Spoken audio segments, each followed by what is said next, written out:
mother's home. Oh, she's not at home. What did she win? I'll have to show you, Matt. Come in. I'm kind of busy right now. Tell me what it is. She wanted free vacuuming and carpet shampoo, no strings attached. I'll even do your mattress. You'd be surprised what could build up under a mattress over the months, over the years. Same with the pillows. Really? Yes, sir. This is your lucky day.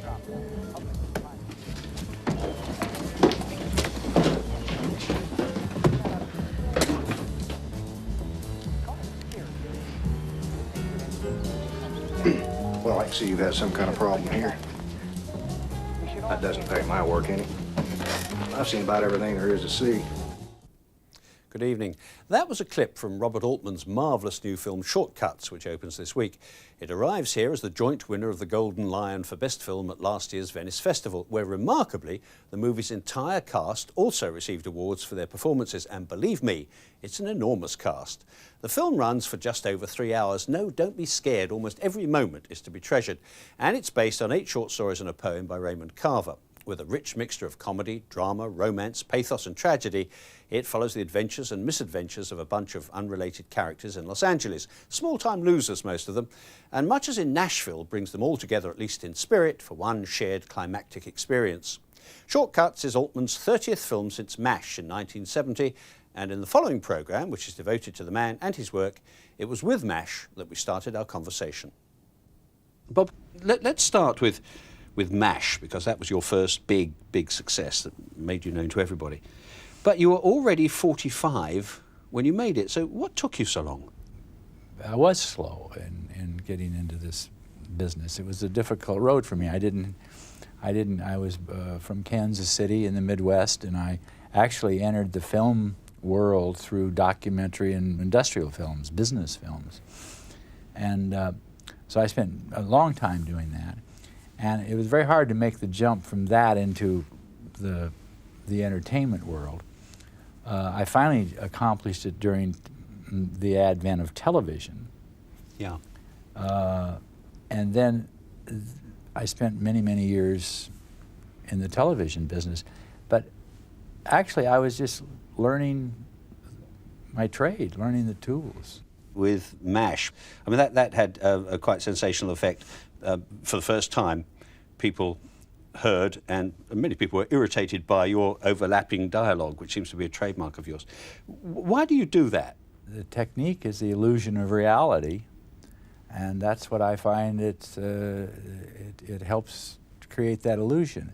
Also, I think I'm probably trying to destroy the importance of the words, because you know, we link ourselves too closely to theater and to where everything is the words. And in film, the words aren't necessarily as important. Am I right in believing that MASH was not originally thought by the studio to be the kind of deeply satirical anti-war film that turned out to be? What did the studio actually think you were making for them? Oh, I think they thought they were getting a kind of a farcical comedy, and it didn't cost any money, and I just learned very fast that if I just kept a low profile and didn't alarm any accountants at how much money I was spending, that I could slip through kind of what we wanted. But what did they say when they saw what you'd done to this farcical comedy? Well, they said, the first thing they said was, Dick Zanuck said, well, all of this horrible blood and operation scenes have to go. And we were hiding out in there, and the first review I got on MASH was a guy's name I don't remember, but he had just been assigned to work for Variety. He had been told by the publicist as he came into the theater. I found out years later, he says, well, don't worry about this one, kid. This is going straight to the drive-ins. Wow. I mean, the Fox publicist had dismissed this movie because the word around there was that it was a terrible film. Well, no wonder you've forgotten his name. I'll tell you what, we can remind ourselves of one or other of those scenes now, because we've got a clip coming up to show you. Do you still like it? Oh, yeah. Yeah, sure. And I imagine Fox did when the money started coming in. It saved them. It made $1 billion. Really? If you consider the television series Of that course, spun off that, and $1 billion.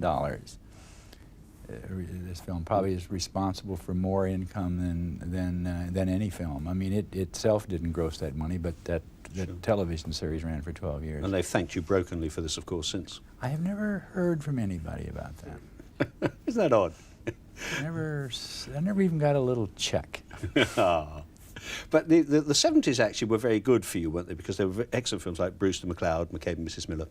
It was a great time. The Long Goodbye. But then, of course, there came Nashville, which coincided with America's bicentenary. Well, almost. It almost. came a year over. The film that before, yeah. coincided exactly with the bicentennial and opened on July 4th, Independence Day of that year, which was just shortly after Richard Nixon had resigned from office, and the whole country was had its tail between its legs and its chin on its chest. And then I came out with Buffalo Bill and the Indians, da-da-da-da, and I mean, nobody went to see it. Oh, no, people hated that film. They hated that. Well, they didn't see it. They didn't go see it. They hated it because it just was, the timing was just couldn't have been worse. What you did was a sin, because you demythologized Buffalo Bill, didn't you? One of the great American heroes. Well, he's not an American hero. I mean, anybody can read that history, and that history... Yeah, but nobody does, do they? No, they don't. But that's a favorite film of mine. I love that film, but it was a disaster in terms of business. Well, Chief. Twilight Raid, huh? Tell me, what do you got in your mind? Sitting Bull has said that he is here by the will of the Great Spirits, and by their will he is chief. His heart is red and sweet, for whatever passes near tries to lick him with its tongue, and the bears taste the honey, and the green leaves lick the sky. If the Great Spirits have chosen anyone to be leader of their land, it is Sitting Bull. Halsey, you tell Sitting Bull that Buffalo Bill says his leaves can turn whichever way he wants, so long as he knows which way the wind is blowing. I think I gave him back the same kind of murky logic that he gave us. What do you think? Alan Rudolph wrote a lot of that, wrote that with me. Yeah. But then, all right, Nashville, because that film seemed to me to be summed up by the song in it. We must be doing something right to last 200 years. That's right. What were you trying to say in Nashville? What was the message, if any, that you were trying to get across? I was trying to say that most messages are false and are self-serving, and Nashville succeeded just because of the timing of the temperature of the country and the audience when it came out, and it was one of those things that worked, and Buffalo Bill didn't, but it could have, I think it could have been quite the other way. But it's very easy to look at Nashville and read it as your kind of State of the Nation address at that time, isn't it? Yeah. Was that Well, must have been part of your intention? Something occurs to me, and I think, oh, that's good, and then the things that relate to it, where it relates politically or culturally or to the audience that I'm eventually going to show it to, I heighten that up because I'm aware of that. But I don't carry any big causes on banners through these films. It comes from the soul of an angel from above, and I'll stay in the heart It's of a Elliot gentle Gould. It's Elliot Gould. Well, let me meet the movie star. Lady Pearl. Howdy. Lady Pearl. Haven Hamilton. Well, how do you do, Mr. Gould? So nice to meet you, and welcome to Nashville and to my lovely home. Elliot. What brings you here? Elliot Gould. Oh, Hello. well, How are you? Oh, you look marvelous. another one It's of Opal from the unexpected BBC. guests? Do you remember the You cannot Cannes do Film that to me Festival? twice in one Well, no, of course you wouldn't remember how connected with silly Mr. of me. Gould? No, she's what well, in that are case, you well, doing? I'm not What am I doing in Nashville? It's so... Excuse me, I'm sorry. doing this documentary on this Excuse dreadful me, place, but you see, and I Mr. mean, Gould is not here to Listen, interviews, no. I don't know who you are or what you're doing here, but I will not tolerate My machine rudeness is in the not on. presence of a Mr. Gould star. happens to be a friend Two of mine. stars. We Would met you at the just take camp. a Delbert? I'm Thank you sorry, very Elliot, much. I'm awfully So nice. Goodbye. No, man, listen, no. Who are you? Well, that's the price of success, I guess. That girl that Geraldine Chaplin played, she's actually based on someone you know, isn't she, or you had met in Cannes?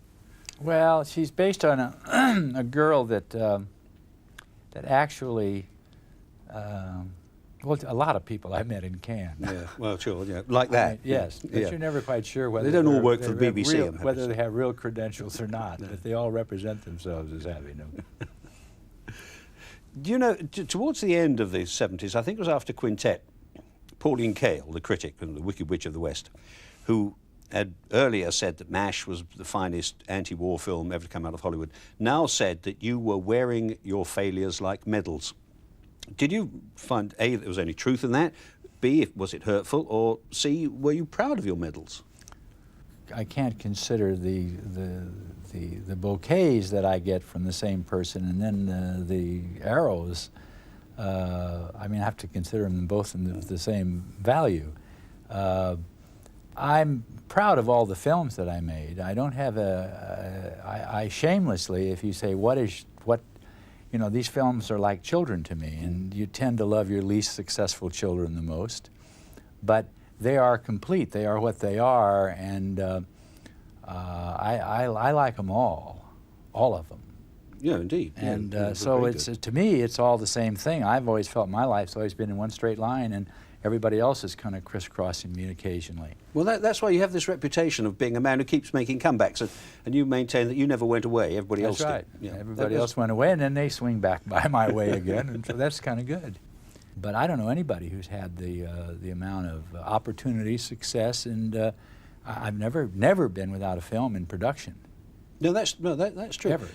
But I mean, you've also had huge successes, but the perceived failures have been big too. I was thinking really of Popeye, because that looked, on the face of it, that looked like you actually plunging straight into the Hollywood mainstream. $20 million movie in 1980. God knows what $20 million would be now. About this America's possibly most favourite cartoon character, and again, people hated that one too, didn't they? Well, not really. Popeye's been a very successful film. I mean, the studio didn't lose any money on it, certainly. And it's now a babysitter, because there's a new bunch of children that come up each year, and it'll be around for a long, long time. And the perception of its failure, which everybody seems to latch on to nowadays, is just simply isn't, I don't think it's accurate. I think that the film did not live up to Paramount's expectations. They wanted a Superman, and we gave them something quite different, and so it was a soft film. Robin Williams was a big television star, and but they wanted Robin Williams. They didn't want Popeye from Robin Williams. You were very unkind to Shelley Duvall in that, because she told me that you said to her that she was born to play Olive Oyl. Now, I can't imagine any woman taking that as a compliment. Well, you're right. She was born to play well, Olive Oyl. She was. That's all there is to it. There wasn't anybody around that was so just automatically screamed to be that part. But she was very good. Oh, she was excellent. She was wonderful in it. She understood it. She was great in it. Can I see me room now? Oh, as if I cared. Let me give you a hand there. You maybe need a little oil.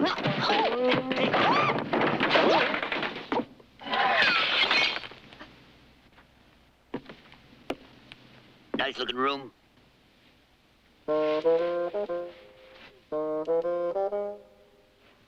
Never seen a room done an early demolition before, but this'll do for me. Careful how you treat that bed. Nothing goes on this bed. Oh, sorry, ma'am, it's just some... What's that lamp? Let me give you some assistance here. Give me a hand there, that's it. Here we are, here we go. Hoist you. Oh, you're in first. Oh, that... Boy, it's hot in here. I still respect your head.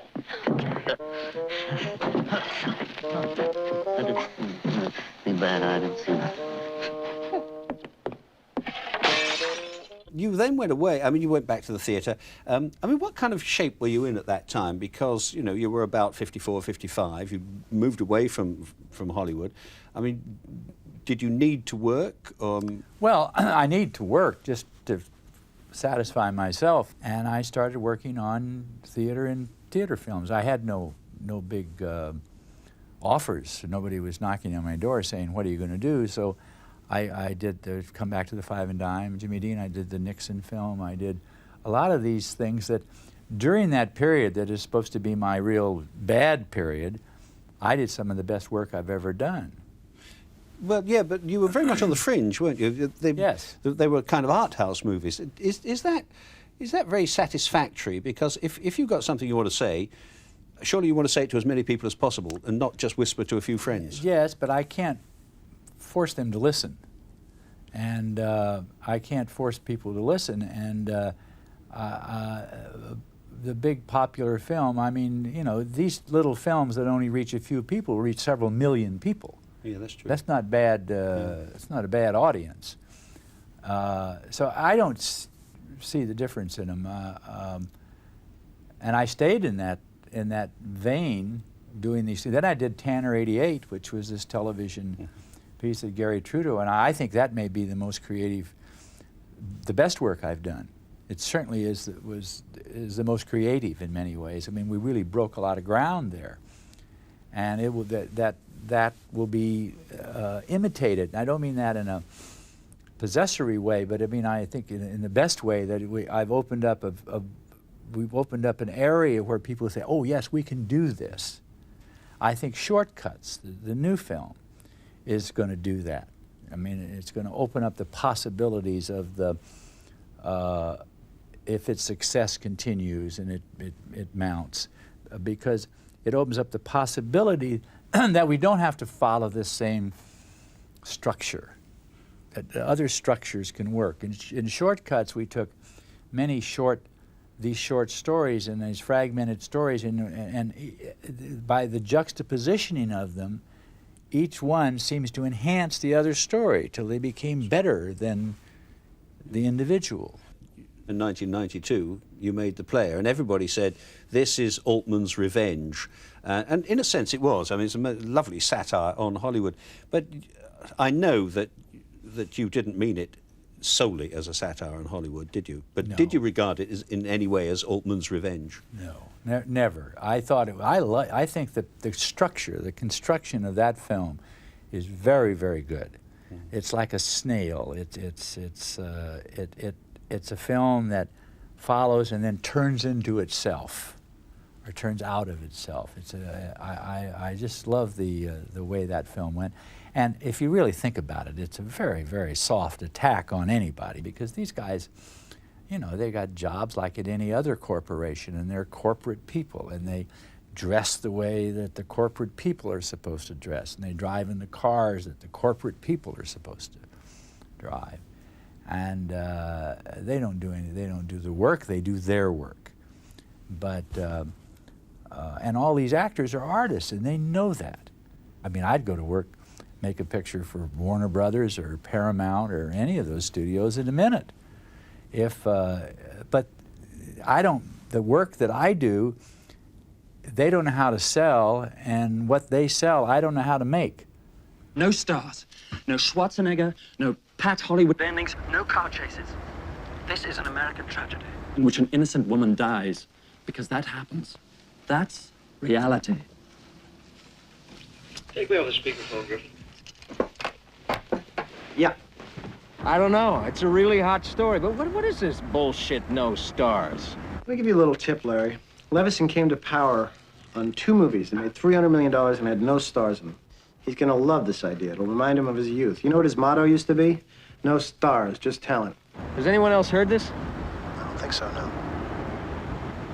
We should make a deal now. Tomorrow may be too late. Can we get a hold of Levison? Yeah, I'll get Levison. When can you be back? I'll be there right after my AA meeting. Oh, Larry, I didn't realize you had a drinking problem. Well, I don't really, but that's where all the deals are being made these days. See ya. What you have to realise from that is that there's a very subtle double cross going on there by Tim Robbins, isn't Yes. it? Yeah. Because I mean, the film is, as much as anything else, it's about greed, isn't it? The kind of greed that pervaded the 80s in America and here, and presumably in Hollywood as well. Still does, I think.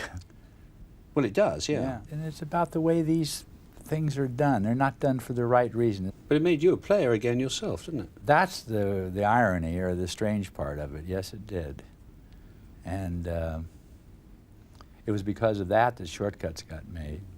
Again, is it a kind of state of the nation look at life in America now? Yes, I think it's a look at life in America and in England and in France and in most of the non-poverty countries. They're mostly about people who haven't made it. People are on the bottom of the barrel, losers. Most all Carver stories, most of them are about alcoholics. And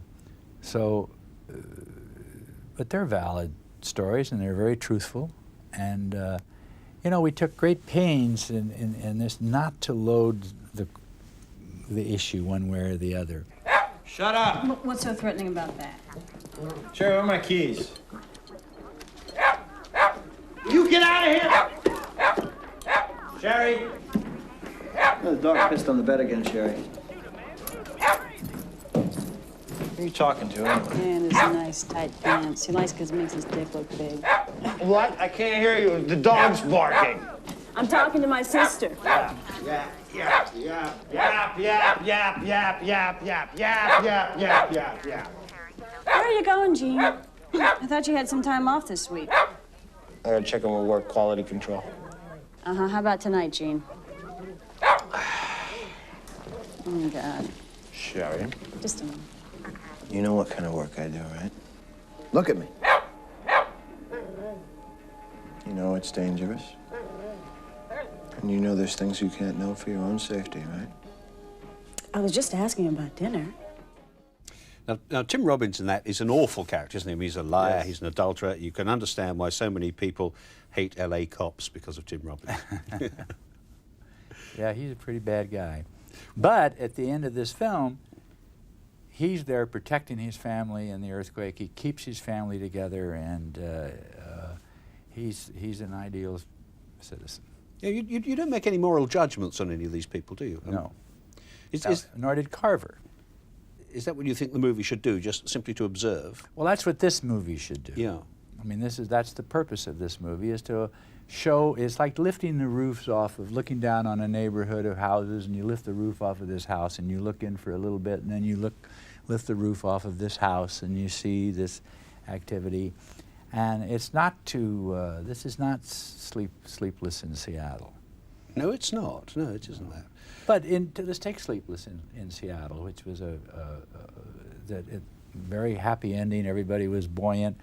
But I propose that 5 days after this couple who had got together, who really didn't know each other at all, found out that they were sexually incompatible. That kid must have driven at least her out of her mind. I'm quite sure she would have tried to farm him out or murder him. And I'm sure that that alliance was broken up immediately, and they were both miserable. Why didn't you make that movie? Well, because nobody wants to make that movie. They want to end it. It's not that films end, it's the stopping place, where you stop. Because the only ending I know of is death. When I talked to you after The Player, and pointed out to you then that you were going to be a player once more yourself, and you said that almost everyone you know has been destroyed by success, but it wouldn't happen to you because your next film was bound to be a disaster. Well, your next film turns out to be Shortcuts, which is an even bigger success than The Player. Yeah. And I'm looking for signs of destruction in you, but I don't seem to see any at the Well, moment. maybe Pret-a-Porter will fall on its face. But I promise you that before I hang it up, I'll be out of favor again. I'm quite sure my reach will just go a little too far. What do you make of Hollywood at the moment? I don't know what to make of it. It's a business. It's a big business. People look at the bottom line. These companies are owned by corporations. They become public companies, and these guys are making fortunes in the stock manipulations, not in anything else. And so it's sad. But you, I mean, they love you at the moment because you've made money with the play and you're making money with Shortcuts. You'll be ostracised presumably as soon as your next film, or as soon as you make a film that God, loses don't money. say that because after I make it, because I still have to get money out of this company to make this film. I'm sure you will. I'm sure you will. I didn't mean the next film, but the one after that, or the two after that. You always deny being a maverick, but you certainly come across as one. I do think that there are alternative roads and ideas, and I think that there's a big space. I don't think everything has to be done the same way. I would much prefer to compete with the system than compete with the people who are within the system. In other words, why should I go and try to make a Schwarzenegger film that's more exciting than whoever makes those films makes them? I mean, I would fail at that. I would lose interest. I'd be late for work. It seems to me that creating kind of new things has some value, and it gives me some sense of satisfaction. A long time ago, you and I had a long conversation, and you told me something which I've always remembered. And you said that even a near-perfect film has never yet been made because the near-perfect film would affect you on so many levels, intellectually and emotionally, that it'd be impossible to come out and tell anybody about it in words alone. And you said at that time that film might one day be made by a kid who is now out on his bike somewhere. Now, has that film been made yet, or is the kid still on his bike? No, but I think it's getting close. I think that there are people approaching it. Do you think it's possible that the kid on his bike that day when we talked turned out to be Robert Altman, who made Shortcuts? I can't ride a bike. Bob, that's great. Thank you very much indeed. Thank you.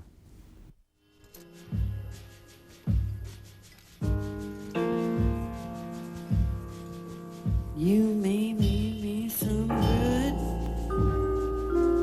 You may mean me some harm.